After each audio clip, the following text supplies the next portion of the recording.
Hello and welcome back to Dark Hunting Ground. This is the last of the fully done builds that I have so far for the game. This is going to be our Whirling Dervish Warrior, I guess is what we'll call it, because yeah, that's what we got going on right now. So the basic premise of this build is that we've maxed out our melee range, and we're using the Slaughter Axe, which changes our typical slash form, which looks like this. All right, so normally you would slash like this, and it basically turns it into a massive 360-degree hit. Now this is our clearing ability. This is what we're going to use for clearing. So we'll go ahead and hop into our hunting ground here, just so you guys can see what that looks like. I can basically just like I can do with my summoning build, I can just kind of stand here in the middle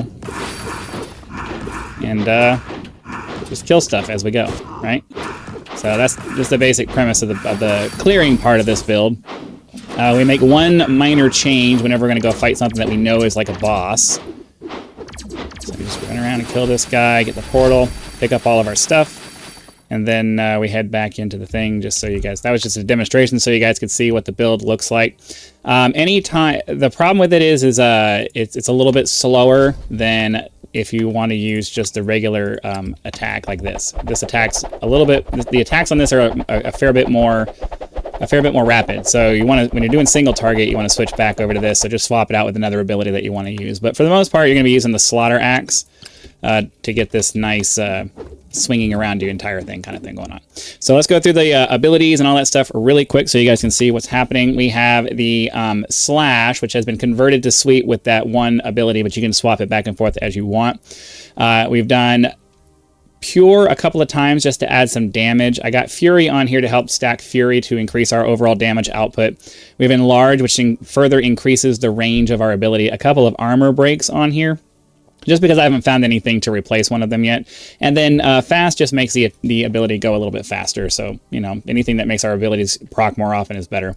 We have the Sword Key, which is our projectile thing that we're doing. So you're just basically, you know, pointing that in whatever direction you need a little bit of extra DPS. And for that, we also have some critical damage, another critical damage, some fast. We have some more armor breaks so that if something's outside of our range, which doesn't typically happen, but it's nice to have it here, we start immediately stacking some armor break on them. And then just pure. I'm working on trying to get a little bit more, getting more money to get these two things unlocked so we can stack a couple more abilities on there, but that's what that is. We have Dash, which has been converted to Clash via this Slayer's Armor ability that we have right here. And what that does is basically just makes your Dash do some damage. So now instead of it just being a dash ability, it's also a charge attack, not a charge, but like a shield charge kind of attack is kind of what that makes that do. And then for the abilities for that, I just stuck on whatever leftovers of things I have. I have some trample on there so that we get a few, you know, a decent amount of trample damage.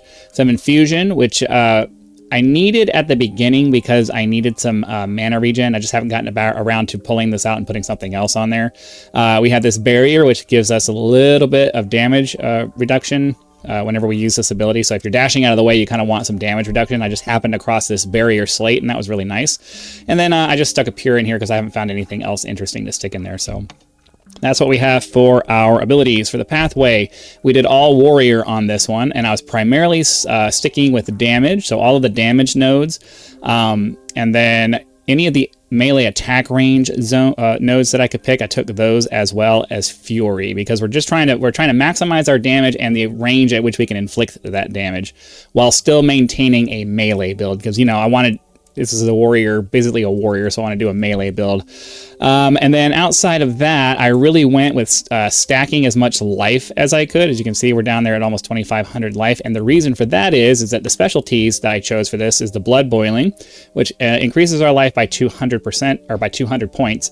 And then 10% more maximum life on top of that. And then the real reason why we went with that, outside of just having more hit points, is that melee attacks now add 25% of our maximum life base to base normal damage.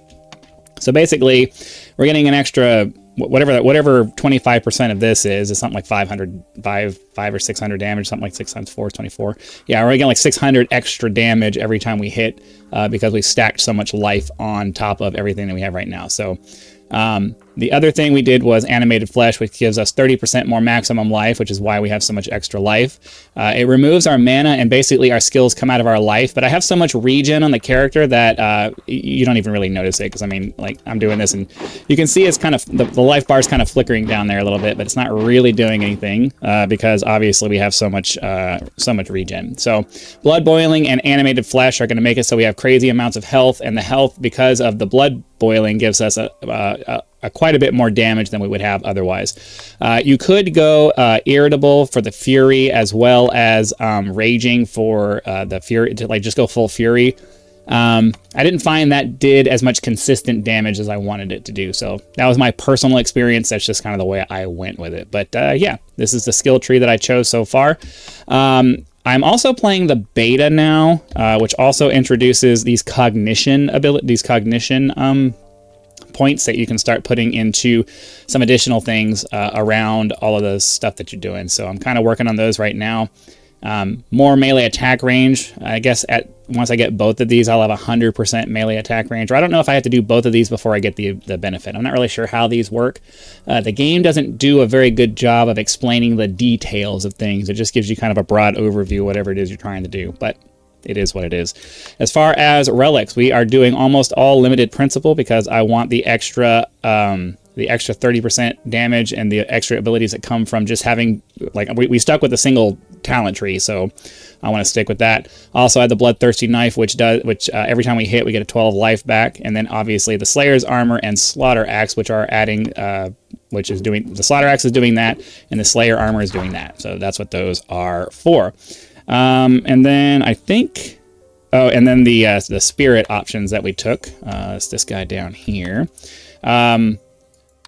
We're still working our way up the tree. I have a couple more talent points that I need to get. But as far as our spirit, we went with as much damage as we could, as much regen as we could, and as much life as we could. I think we're done with spirit, so we've pretty much gotten everything we can on the tree here. We get 2 fully done ones, and then this one only goes up to 10%. But it's better than nothing. This increases our life and our damage output because of the specialties that we took. So I do believe that is everything that we can talk about for this build. Hopefully you enjoyed that. Hopefully it makes sense. Hopefully it's something you're going to want to try out. We also have these over here. So far I'm still working to get my Atlas unlocked, but I'm basically taking anything that is going to give me faster damage output or more life. And then for these, area of effect, more chance to get an extra melee attack 13% of the time, and then reduce cooldown. And then once we get over to the boss over here, I'm probably going to take... I'm not sure which one of these I'll take. I'll pick when I get there, but... yeah, that's the end of that.